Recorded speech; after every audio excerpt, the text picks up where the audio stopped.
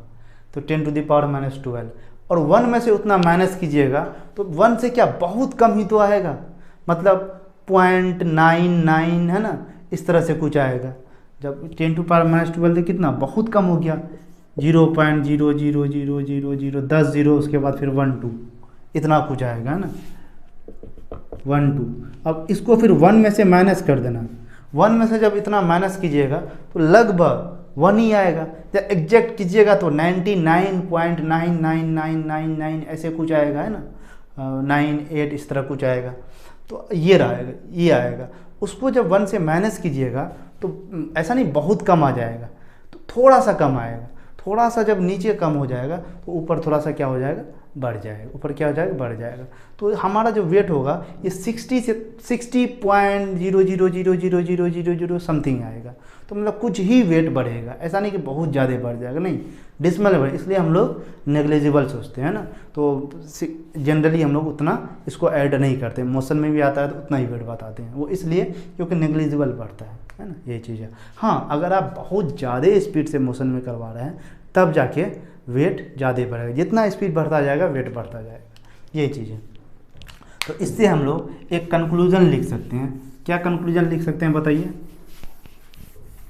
ये लिख सकते हैं, बताएं। Mass of a moving body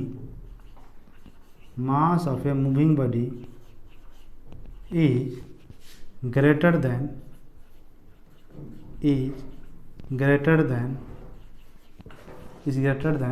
mass of that body at rest. Mass of that body at rest, बिल्कुल लिख सकते हैं ना, क्योंकि इस तरह से वेरी करता है। चलिए अब हम लोग नेक्स्ट टॉपिक की तरफ चलते हैं।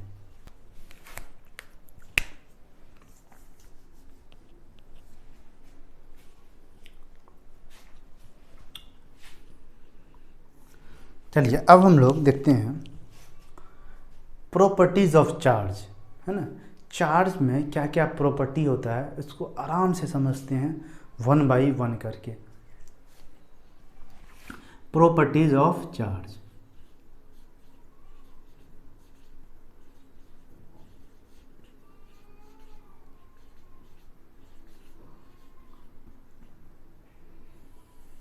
प्रॉपर्टीज ऑफ चार्ज, इसमें पहला प्रॉपर्टी है ना, प्रॉपर्टीज ऑफ चार्ज में पहला प्रॉपर्टी तो ये लिखेंगे इसका, charge is a scalar quantity.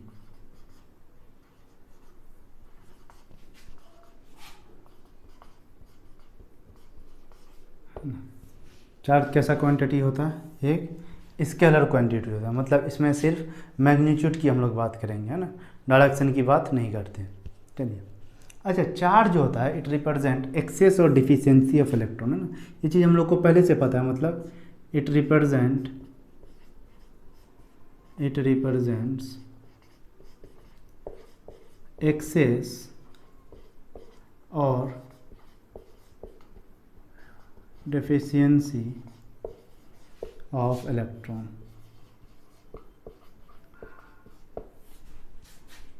दूसरा, पहला तो क्या हो गया, चार्ज हमारा कैसा क्वांटिटी बोलिए, स्केलर क्वांटिटी। दूसरा, चार्ज कैन बी ट्रांसफरेबल, मतलब चार्ज को एक बॉडी से दूसरे बॉडी में ट्रांसफ़र किया जा सकता है, इसी को बोलते हैं, यही है इसका क्या, दूसरा प्रॉपर्टी। दूसरा प्रॉपर्टी है चार्ज कैन बी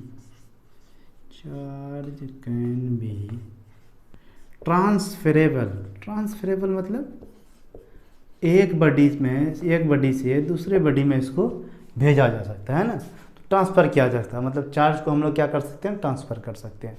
तो इसका मतलब क्या, it depends on a body contact, है ना, मतलब चार्ज कैन बी ट्रांसफरेबल का क्या मतलब हो गया, from one body to another body it can transfer, या पहले ही लिख लीजिए, it can transfer from one body to another body, it can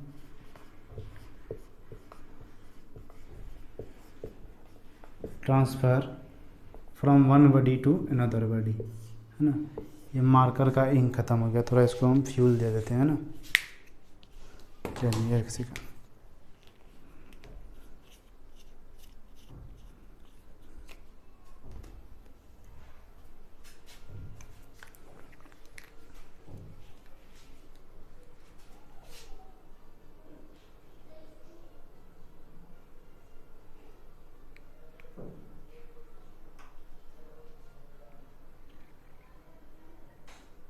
tension नहीं लेना है, पूरा अच्छे से बताएंगे, है ना। चाहे आप बोर्ड के लिए पढ़ रहे हो, नीट का सोच रहे हो, जेई का सोच रहे हो, बस अच्छे से नोट्स बनाना, अच्छे से लिखना है, समझना है।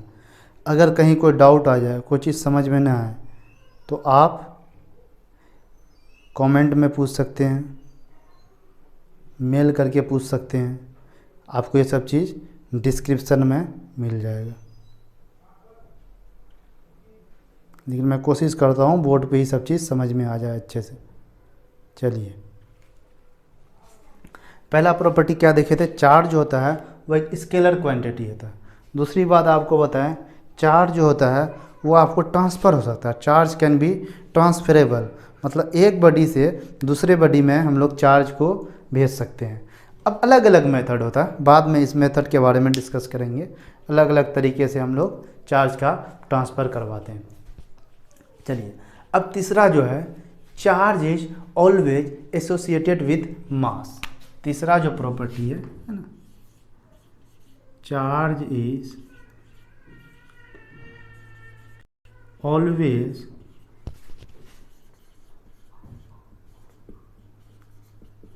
एसोसिएटेड विथ मास, है ना। चार्ज जो होता है वो हमेशा किसी ना किसी मास पे होगा, ऐसा कभी नहीं होगा कि चार्ज है और मास नहीं है ना, नहीं, ऐसा पॉसिबल ही नहीं है। किसी न किसी, हाँ मास होगा वो अलग बात है, मास हो और उसमें चार्ज हो भी सकता है, नहीं हो सकता, लेकिन अगर चार्ज है तो हमेशा वो मास के साथ एसोसिएटेड होगा। तो इसका मतलब ये होगा, charge is always associated with mass. चलिए, अब हम लोग चौथा एंड इम्पोर्टेंट पॉइंट, चौथा जो प्रॉपर्टी, ये काफ़ी इम्पोर्टेंट, ये जो होता है, ये सब चीज़ हम लोग डिस्कस कर भी चुके हैं ना स्टार्टिंग में ही। Charge is quantised, charge is quantised, है ना। देखिए, चार्ज जो होता है वो क्वांटाइज्ड होता है। अच्छा, अब एक बात बताइए, इस यूनिवर्स से मतलब smallest charge that can exist independently in nature, तो कौन सा चार्ज है बोलिए, वो है इलेक्ट्रॉन। इलेक्ट्रॉन जो होता है उसका इंडिपेंडेंट एग्जिस्टेंस होता है, उसका जो चार्ज है, वो जो चार्ज इलेक्ट्रॉन में जो चार्ज पाया जाता है 1.6 × 10⁻⁹ ये जो चार्ज है इसका इंडिपेंडेंट एग्जिस्टेंस पॉसिबल है। बाकी और भी कुछ कुछ पार्टिकल मिला है जिसमें इससे कम चार्ज है ना, लेकिन उनका इंडिपेंडेंट एग्जिस्टेंस पॉसिबल नहीं है। तो अब हमको ये समझ में आया सबसे स्मॉलेस्ट चार्ज जो होगा वो इलेक्ट्रॉन का चार्ज होगा। किसका चार्ज होगा? एक इलेक्ट्रॉन का चार्ज होगा। तो इलेक्ट्रॉन का जो चार्ज होता है वो आपको 1 इलेक्ट्रॉन में जो चार्ज होता है वो होता है आपको -1.6 इंटू 10⁻⁻19 कूलम, है ना। चार्ज का यूनिट कूलम होता है। ये ऐसा स्मॉलेस्ट चार्ज है जिनका इंडिपेंडेंट एग्जिस्टेंस पॉसिबल है। इससे छोटा चार्ज होगा तो इसका इंडिपेंडेंट एग्जिस्टेंस पॉसिबल नहीं होगा। अब आप सोचिए, अब किसी भी बॉडी में अगर चार्ज होगा तो इसी का मल्टीपल में होगा। इसका क्या होगा? इसके मल्टीपल में होगा। तो इसी को बोलते हैं charge is quantize. Charge is quantized का मतलब हो गया आपको क्या? चार्ज जो है वो आपको इंटीग्रल मल्टीपल ऑफ इलेक्ट्रॉन के चार्ज की इसमें होगा ना। किसी भी, इसको लिख लेते हैं अच्छे से, है ना। इसमें लिख लीजिए चार्ज इज क्वांटाइज्ड मीन्स, अच्छा ये तो लिखा हुआ है ना, charge is quantized means charge on a body is the integral multiple of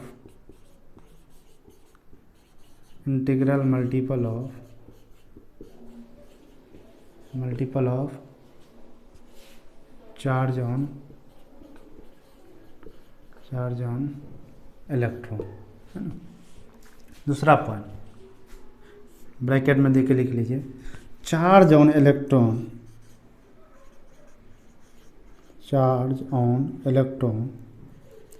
is the smallest charge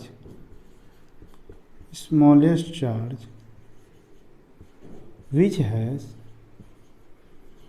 independent existence,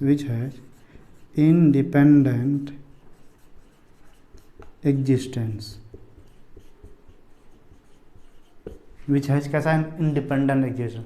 सबसे स्मॉलेस्ट चार्ज इलेक्ट्रॉन का ही चार्ज होता है जिसका कि आपको इंडिपेंडेंट एग्जिस्टेंस होता है। तो किसी बॉडी में अगर चार्ज होगा तो इसी का तो इंटीग्रल मल्टीपल होगा। इसी का क्या होगा? Integral multiple. इसी को बोलते हैं Q = NE। अब ये Q क्या है?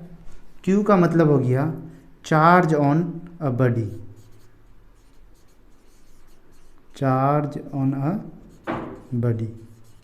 है ना। और ये n क्या हो गया? n क्या है? इंटीजर है। n क्या है? इंटीजर है। इसका वैल्यू क्या हो सकता है? 1 2 3 इस तरह ना। माइनस भी हो सकता है, -1 -2 -3, है ना। तो ये क्या है? एक इंटीजर है। और E क्या है बोलिए? Charge on electron. इसका वैल्यू हमको पता है 1.6 इंटू 10⁻⁻19 कूलम ये होता है। किसी भी बॉडी पे चार्ज जो होगा वो इंटीग्रल मल्टीपल ऑफ इलेक्ट्रॉन के चार्ज के बराबर होगा, है ना। तो इसी को बोलते हैं चार्ज इज क्वांटाइज। समझ में आया? चलिए अब हम लोग नेक्स्ट प्रॉपर्टी की तरफ चलेंगे। कौन सा प्रॉपर्टी होगा? फोर्थ या फिफ्थ प्रॉपर्टी, है ना। हम लोग 4 प्रॉपर्टी देख चुके हैं। पहला तो ये देखे चार्ज एक स्केलर क्वांटिटी है। दूसरा क्या देखे हम लोग? चार्ज को हम लोग ट्रांसफ़र कर सकते हैं एक बॉडी से दूसरे बॉडी, मतलब चार्ज जो होता है वो आपको ट्रांसफरेबल होता है ना। तीसरा प्रॉपर्टी क्या देखें? Charge always comes with mass. चौथा प्रॉपर्टी देखें हम लोग, चार्ज इज क्वांटाइज्ड। अब हम लोग नेक्स्ट प्रॉपर्टी की तरफ चलते हैं, 5th प्रॉपर्टी, है ना। यहीं पे लिख देते हैं 5th। चलिए, अच्छा आप लोग नोट कर चुके थे ना? चलिए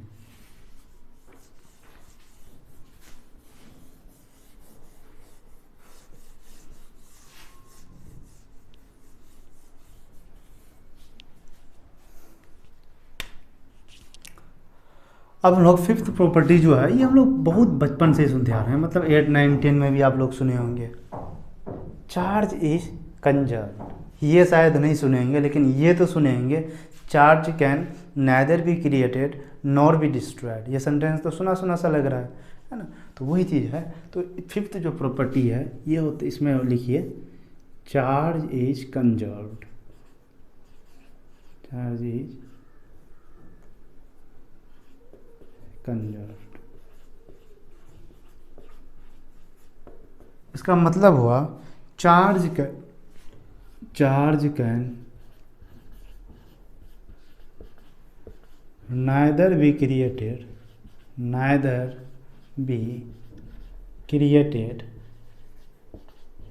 nor be destroyed। Charge can neither be created nor be destroyed. इसी को बोलते हैं चार्ज इज कंजर्व्ड, है ना। दूसरा पॉइंट है ना, चार्ज इज कंजर्व्ड का क्या मतलब होगा समझ में आया। Charge can neither be created nor be destroyed but it can only be transfer from one body to another body. Charge को ना तो हम लोग बना सकते हैं ना तो डिस्ट्रॉय कर सकते हैं। हाँ, चार्ज को हम लोग ट्रांसफ़र करवा सकते हैं, एक बॉडी से दूसरे बॉडी में हम लोग चार्ज का क्या करते हैं, ट्रांसफ़र करवाते हैं। तो वही चीज़ है। But charge can transfer from one body to another body,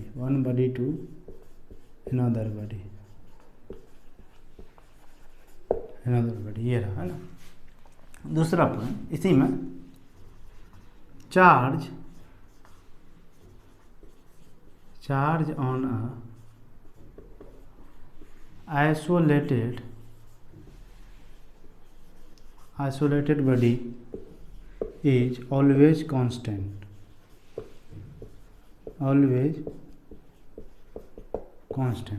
किसी आइसोलेटेड बॉडी का जो चार्ज होता है वो आपको क्या होता है, हमेशा कांस्टेंट होता है।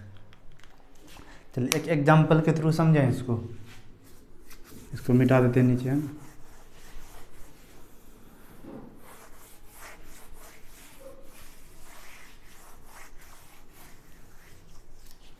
मान लेते हैं कोई आइसोलेटेड बॉडी है, कोई क्या है, आइसोलेटेड बॉडी।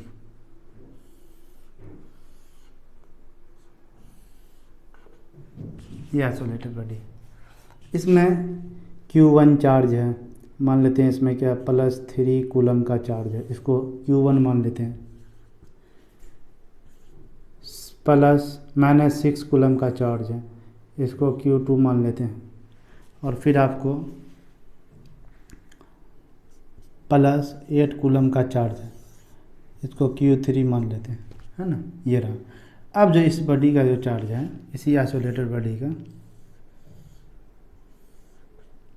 इसमें कुछ +5 कूलम चार्ज है, ये Q1 डैश मान लेते हैं।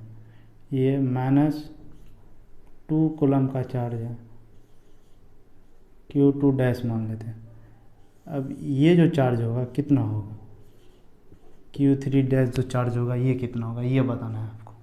तो अब देखिए ये आइसोलेटेड बॉडी, कैसा बॉडी है, आइसोलेटेड बॉडी। किसी आइसोलेटेड बॉडी का चार्ज क्या होता है, हमेशा कांस्टेंट होता है। क्या होता है, चार्ज हमेशा कांस्टेंट होता है। तो यहाँ भी जो चार्ज होगा वो क्या होगा, आपको बताइए, कांस्टेंट होगा। तो जितना चार्ज इसमें होगा उतना ही चार्ज इसमें होगा। तो ये तीनों का चार्ज दिया और इनमें केवल 2 का चार्ज दिया। तीसरा हमसे पूछ रहा है Q3 डैश जो होगा ये कितना होगा। तो हम ये कर सकते हैं, चार्ज क्या होगा, हमेशा कांस्टेंट होगा। मतलब Q1 + Q2 + Q3 जितना होगा उतना ही होगा Q1 dash + Q2 dash + Q3 dash, ये होगा। सबका वैल्यू पुट कर देना है। Q1 का वैल्यू कितना है, 3 कॉलम +3 कूलम, प्लस Q2 का वैल्यू कितना, -6 कूलम, प्लस Q3 का वैल्यू कितना, +8 coulomb, is equal to Q1 dash का वैल्यू कितना, +5 कूलम, प्लस Q2 डैश का वैल्यू कितना है, -2 कूलम, प्लस Q3 का डैश का वैल्यू कितना, नहीं पता, यही तो पूछ रहा है हमसे, लिख देते हैं Q3 डैश। इन सबको ऐड कीजिए, +3 कूलम -6 कूलम, मतलब कितना हो गया, -3 कूलम, -3 कूलम +8 कूलम, मतलब कितना हो गया, +11 coulomb, +11 coulomb. Is equal to +5 coulomb minus 2 coulomb, मतलब कितना हो गया +3 coulomb, +3 coulomb plus Q3 dash. तो Q3 डैश बराबर क्या हो जाएगा, ये इधर आ जाएगा, 3 कूलम को हम इस साइड लेकर आ जाएंगे, इधर कितना Q3 डैश ही तो बचेगा। तो फिर Q3 dash is equal to 11 coulomb minus 3 coulomb, 11 coulomb minus 3 coulomb, ये कितना आ जाएगा बोलिए 8 कूलम, कितना आ जाएगा 8 कूलम। तो Q3 का जो वैल्यू आएगा वो आएगा 8 कूलम आंसर। अब आप देखिए चार लिखा है charge on A isolated body is always constant, तो कांस्टेंट ही तो है, इन सब का चार्ज सबको ऐड कर दीजिए, सब चार्ज को जब ऐड कीजिएगा है ना, +3 +8 कितना आ गया +11 कूलम, +11 कूलम माइनस 6 कूलम, मतलब कितना आ गया +11 माइनस 6 मतलब +5 coulomb.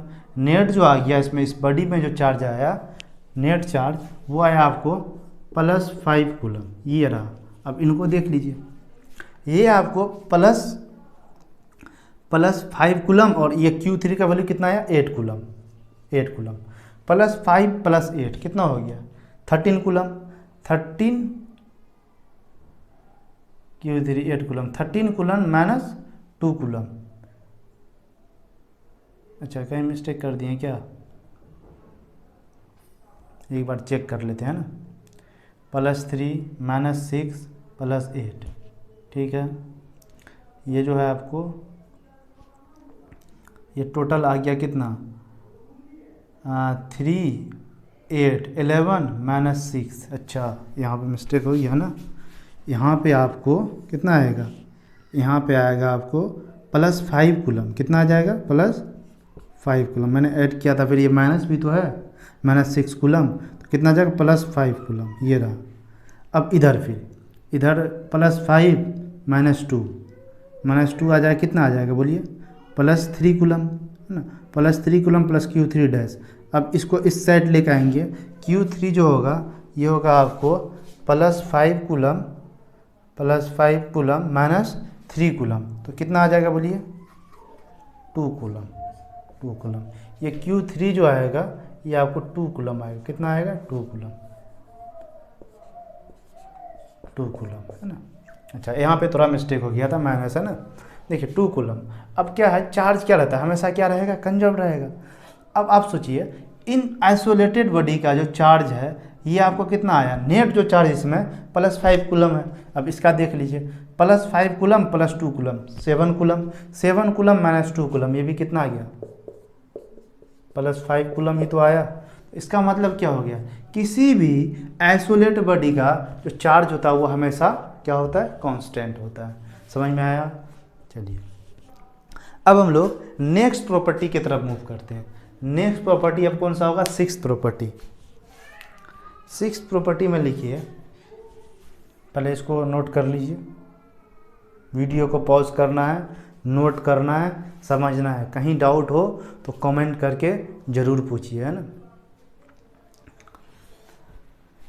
Next property 6th property लिखते हैं है ना।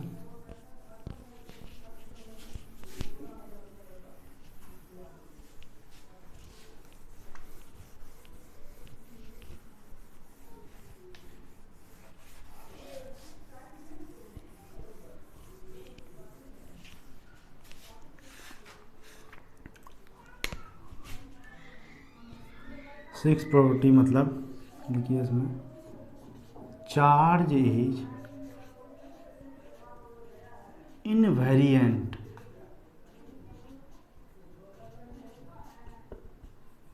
Charge is invariant.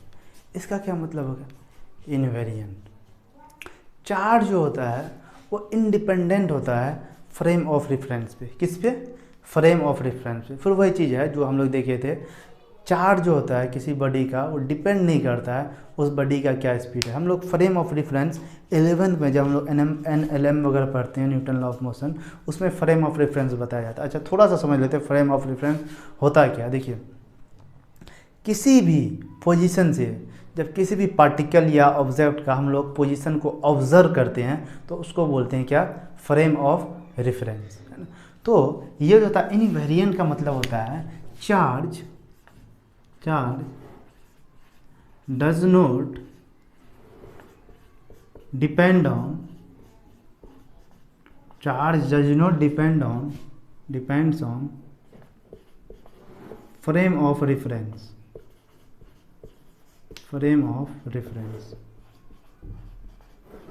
means charge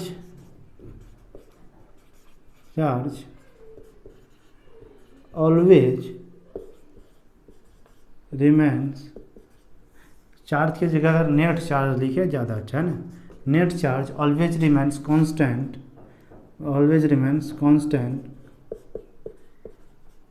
whatever speed of the body, speed of object, है ना।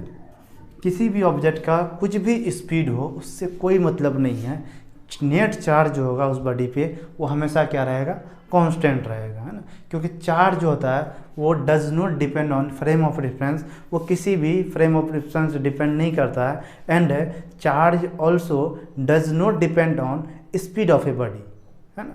उस बॉडी के स्पीड पे ही डिपेंड, हाँ मास करता है लेकिन चार्ज नहीं करता है। चलिए अब कुछ इंपॉर्टेंट नोट देखिए, 1-2 पॉइंट लगे, बेसिक चीज़ है, 12th में आपको काम आएगा, आगे जितने भी चैप्टर पढ़ेंगे उन सब में, है ना। इसको नोट कर लीजिए।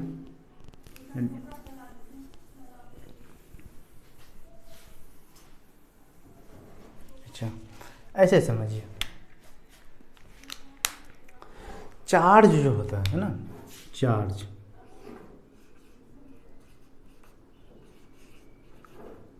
कोई भी चार्ज या तो रेस्ट में हो सकता है या मोशन में हो सकता है।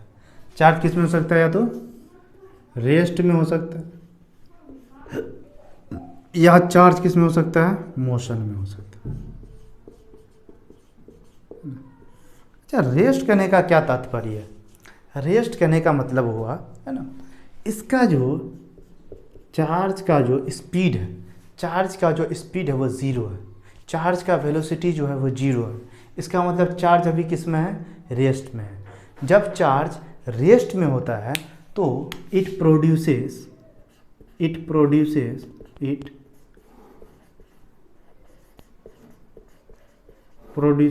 ओनली इलेक्ट्रिक फील्ड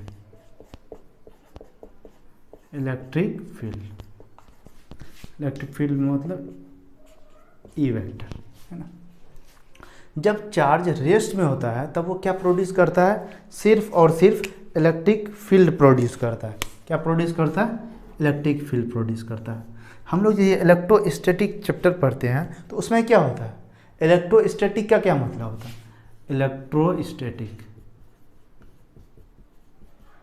इलेक्ट्रो मतलब इलेक्ट्रॉन या चार्ज, स्टैटिक मतलब रेस्ट, इसका यही मतलब तो हुआ, चार्ज एट रेस्ट। चार्ज जैसे रेस्ट है तो इसका मतलब हो गया ये जो चार्ज है इसका कोई मोशन नहीं हो रहा है, और जब चार्ज रेस्ट में होता है तो कौन सा फील्ड प्रोड्यूस करता है, सिर्फ और सिर्फ इलेक्ट्रिक फील्ड प्रोड्यूस करता है। यही चैप्टर तो हम लोग को पढ़ना है, इलेक्ट्रोस्टैटिक, इसलिए इसका नाम ये चैप्टर का इलेक्ट्रिक चार्जेस एंड फील्ड्स। क्योंकि जब इलेक्ट्रोस्टैट में क्या होता है, चार्ज रेस्ट में होता है, जब चार्ज रेस्ट में होता है तो वो इलेक्ट्रिक फील्ड प्रोड्यूस करता है। ओके चलिए अब आगे देखते हैं थोड़ा सा कुछ और। अच्छा चार्ज मोशन में, चार्ज किस में बोलिए, मोशन में। जब चार्ज मोशन में है इसका क्या मतलब हुआ, इसका ये मतलब हुआ चार्ज मोशन में है तो इतना तो तय है, इसका वेलोसिटी 0 नहीं होगा, और 0 हो जाएगा तो वो रेस्ट में हो जाएगा। हाँ ये हो सकता है इसका वेलोसिटी कांस्टेंट हो सकता है, क्या हो सकता है, कांस्टेंट हो सकता है। अच्छा वेलोसिटी अगर कांस्टेंट हो जाए तो एक्सेलरेशन क्या होगा, वेलोसिटी को अगर हम कांस्टेंट कर दें तो एक्सेलरेशन क्या होगा, ये बात सोचिए। हम लोग 9th-10th में पढ़े भी हैं एक्सेलरेशन। अच्छा एक्सेलरेशन क्या होता है, rate of change of velocity, है ना, या change in velocity upon time, उसी को बोलते हैं रेट ऑफ वेलोसिटी। अगर वेलोसिटी कांस्टेंट हो गया तो एक्सेलरेशन क्या हो जाएगा, एक्सेलरेशन क्या हो जाएगा, 0 हो जाएगा। अगर वेलोसिटी कांस्टेंट हो जाए तो एक्सेलरेशन क्या हो जाएगा, ज़ीरो हो जाएगा। ये चीज़ समझ में आया या नहीं?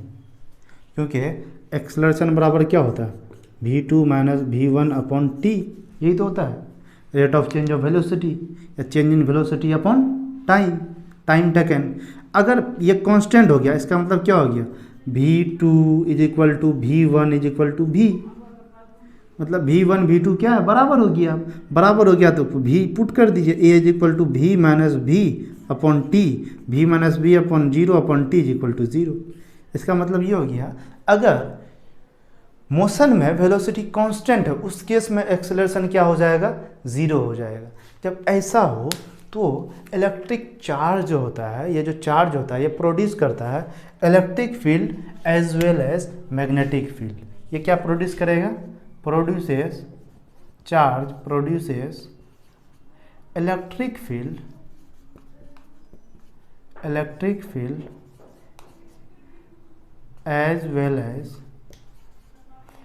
as well as magnetic field।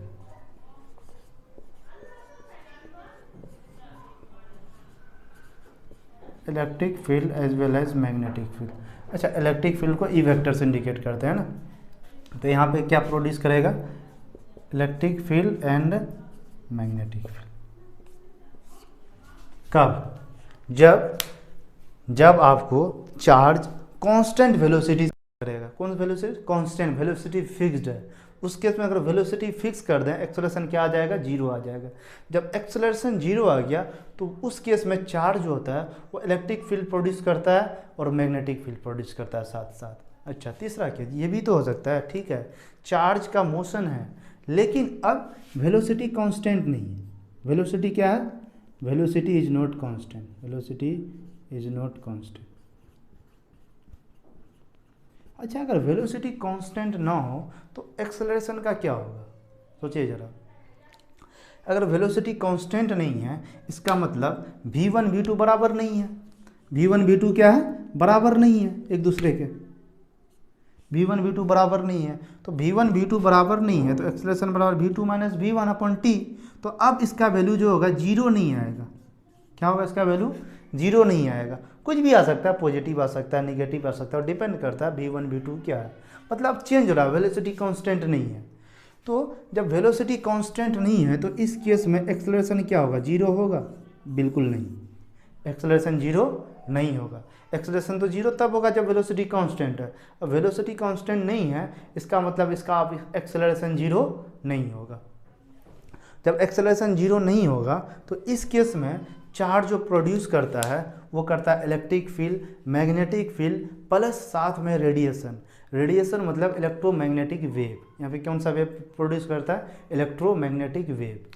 चलिए यहाँ पे लिख देते हैं ना, produces, charge produces electric field मतलब e vector plus magnetic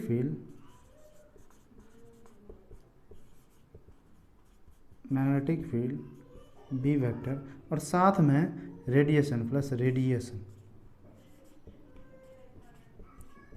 radiation मतलब इलेक्ट्रोमैग्नेटिक वेव है ना, कहीं कहीं आपको इलेक्ट्रोमैग्नेटिक वेव भी देखने को मिलेगा। चलिए, ये बेसिक कॉन्सेप्ट है। यही जो 12th का जो पार्ट 1 है ये मेनली इन्हीं सब चीज़ों पे बेस्ड है। पहले हम लोग क्या है, चार्ज जब रेस्ट में है तो हम लोग इलेक्ट्रिक फील्ड प्रोड्यूस होता है, चार्ज से क्या प्रोड्यूस होता है, इलेक्ट्रिक फील्ड प्रोड्यूस होता है। तो यही हम लोग इलेक्ट्रोस्टैटिक चैप्टर में देखने वाले हैं, इलेक्ट्रोस्टैटिक्स है ना। फिर हम लोग इलेक्ट्रोडायनेमिक्स में आ जाएंगे। इलेक्ट्रोस्टैटिक पढ़ने के बाद हम लोग किस में आ जाएंगे, इलेक्ट्रोडायनेमिक्स में। तो इलेक्ट्रोडायनेमिक्स में क्या हो जाएगा, चार्ज मोशन में आ जाएगा। चार्ज किस में आ जाएगा, मोशन में आ जाएगा। मोशन में भी क्या, जब उसका मोशन कांस्टेंट रहेगा, वेलोसिटी कांस्टेंट रहेगा तो उसमें उस केस में एक्सेलरेशन जीरो आ जाएगा। जब एक्सेलरेशन जीरो आ जाएगा तो वो आपको इलेक्ट्रिक फील्ड प्रोड्यूस करेगा, साथ साथ मैग्नेटिक फील्ड प्रोड्यूस करेगा। तो ये जब ये यूनिट जब खत्म हो जाएगा, अगला यूनिट ये है मैग्नेटिक इफेक्ट ऑफ करंट, तो उसमें हम लोग देखेंगे है ना। फिर उसके बाद एक केस ये भी है जब वेलोसिटी कांस्टेंट नहीं हो है ना, तो एक्सेलरेशन भी जीरो नहीं होगा। जब एक्सेलरेशन जीरो नहीं होगा तो उस केस में जो चार्ज प्रोड्यूस करता है वो करता है इलेक्ट्रिक फील्ड, मैग्नेटिक फील्ड और साथ में रेडिएशन। रेडिएशन मतलब इलेक्ट्रोमैग्नेटिक वेव है ना। फिर हम लोग जब मैग्नेटिक वाला टॉपिक खत्म होता है, लास्ट में एक चैप्टर और आता है मैग्नेट में ही, तो इलेक्ट्रोमैग्नेटिक वेव एक चैप्टर ये 12th में, है ना। तो फिर हम लोग उसको देखेंगे। तो इस तरह से हम लोग का पार्ट 1 खत्म होगा। चलिए, तो हम लोग ये बेसिक आइडिया लिए, चार्ज के बारे में देखें अभी।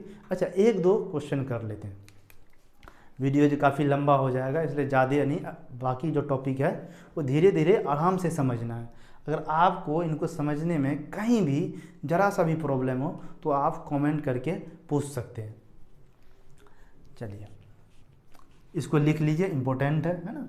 आपको ये बात ध्यान में रखना, चार्ज जब रेस्ट में हो तो क्या प्रोड्यूस करता है। चार्ज जब रेस्ट में हो मतलब वेलोसिटी 0, उस केस में चार्ज प्रोड्यूस करता है ओनली इलेक्ट्रिक फील्ड। क्या प्रोड्यूस करता है? Only electric field. जब चार्ज मोशन में हो, मोशन में भी 2 बात हो सकता है, या तो उसका कांस्टेंट मोशन है, वेलोसिटी कांस्टेंट है, वेलोसिटी कांस्टेंट हो गया इसका मतलब उसका आपको एक्सेलरेशन 0 हो गया। जब एक्सेलरेशन 0 हो गया तो प्रोड्यूस करेगा इलेक्ट्रिक फील्ड साथ साथ मैग्नेटिक फील्ड। अच्छा, ऐसा भी हो सकता है उसका जो वेलोसिटी जो है, मोशन है, वो कांस्टेंट नहीं है। कांस्टेंट नहीं है तो इसका मतलब उसका एक्सेलरेशन भी कांस्टेंट नहीं है। जब एक्सेलरेशन कांस्टेंट नहीं है तो इस केस में प्रोड्यूस करेगा electric field, magnetic field as well as radiation. Radiation यानी इलेक्ट्रोमैग्नेटिक वेव। चलिए, क्वेश्चन है,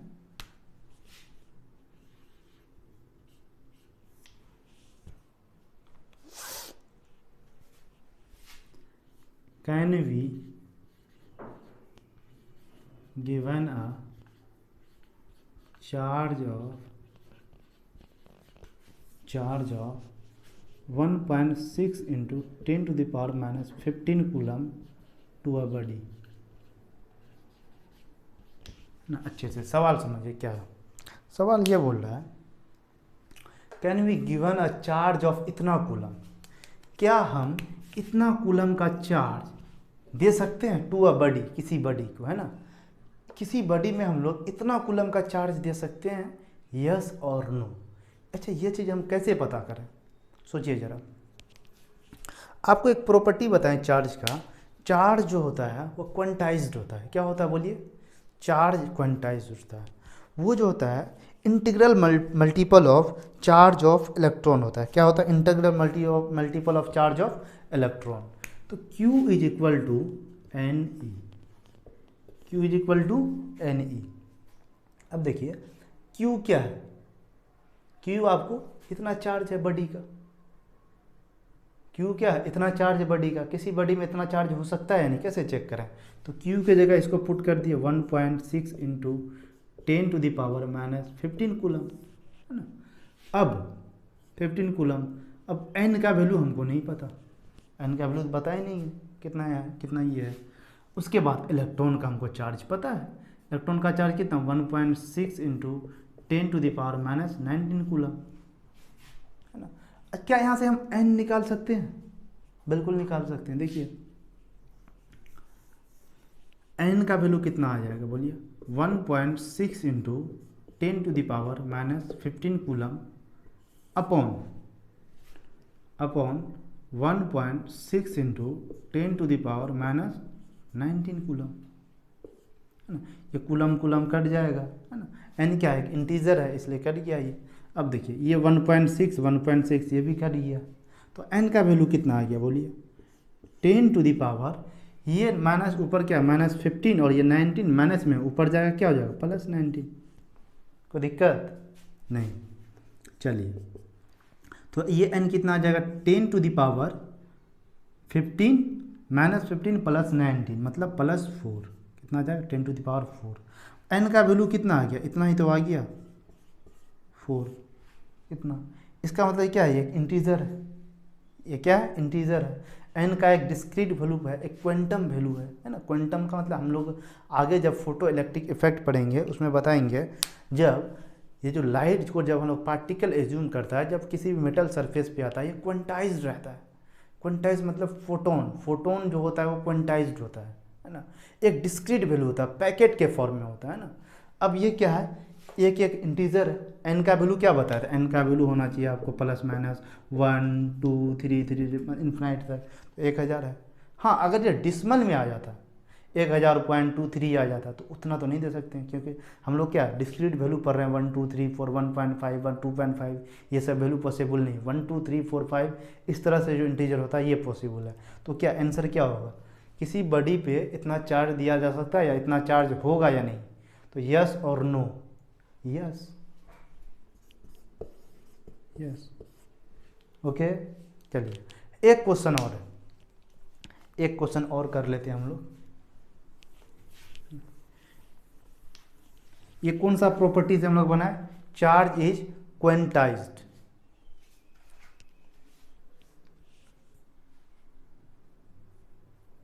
चलिए इसमें हम थोड़ा सा चेंज कर देते हैं। सिम क्वेश्चन है, क्या इतना कूलम का चार्ज हम लोग किसी बॉडी में दे सकते हैं या नहीं। अब लिख दिए आपको हम क्या,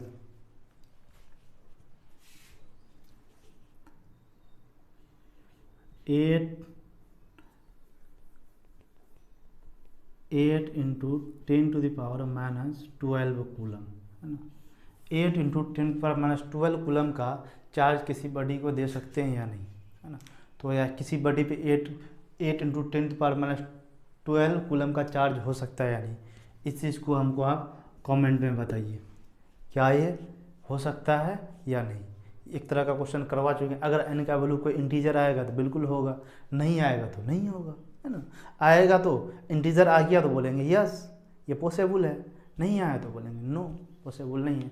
तो अच्छे से आप लोग पढ़ाई करिए, इसको रिवाइज करना है ना।